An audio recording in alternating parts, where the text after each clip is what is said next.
everybody, this is Liz and Maggie, and I want to invite you all on Maggie's journey to become Hoffman Hospice's resident therapy pet by inviting you to watch some of Maggie's training as we go along. So as far as what a dog needs to be trained to do in order to be a therapy dog, it's very different than a service dog or other types of working dogs.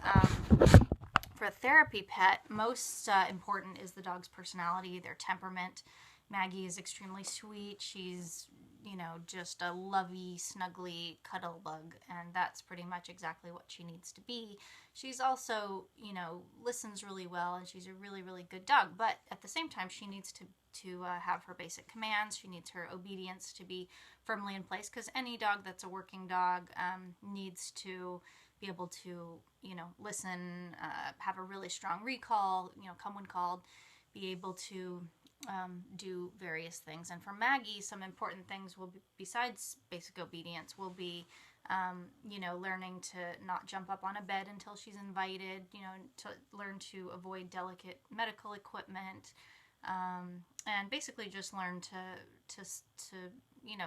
do all the basic things that a really well-behaved dog would do, because she'll be taking commands from lots of different people in her new home.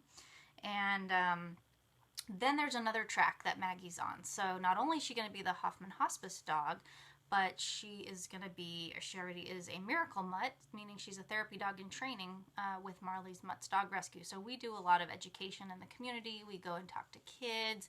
We do fun stuff. And so I want to train Maggie to do some fun stuff, like maybe jumping through that hula hoop you see behind me, and that sort of thing. So, and also we want to communicate to people that just because Maggie's going to be working in a hospice doesn't mean that all she's going to be doing is, in this kind of solemn scenario, kind of laying with people. She'll do a lot of that. She'll do a lot of snuggling and just, provision of comfort. But we want her to also bring joy and laughter and fun into the hospice, and we want her to have fun and joy, and so we're going to teach her to do lots of different things. But we're just getting started, and so I just wanted to show you the very, very basics of how I'm going to start Maggie's training, and really kind of how you could start training with any dog. So I'm also hoping that these videos will be helpful to you if you have a new dog or you just want to teach your older dog some new tricks.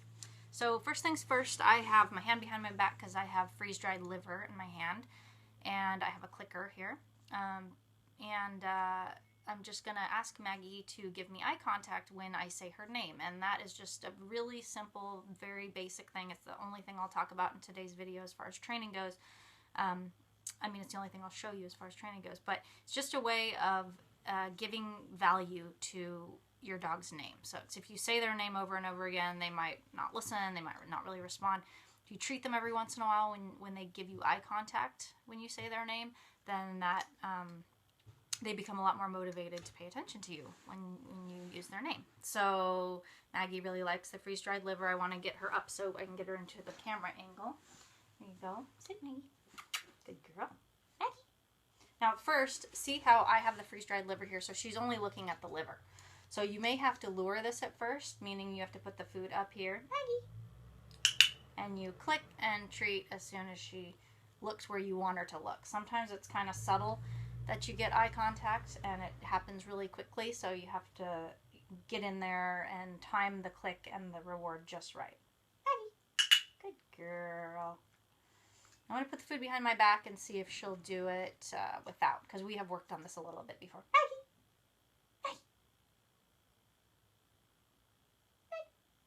Good girl. It looked like she was looking at me, but you couldn't quite see her eyeballs, and she wasn't there just yet. Maggie. Maggie. Good girl.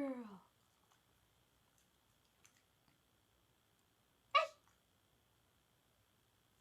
girl. Didn't click that time.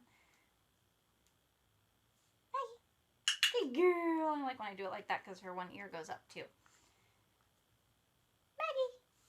Oh, and I should mention too, if I keep saying it in that exact same tone of voice, then that's going to be the only way she listens to me, so you should vary the way that you say the word. Maggie. Yes, good girl. So that's that. Just going to show you that little bit today, but wanted to get that introduction in there as well. And stay tuned for more training videos as we go along. And let me know if you guys have any questions. If there's anything you want to see Maggie learn how to do, we're always up for a challenge. Look at that tail. So we'll see you guys soon. Have a great day.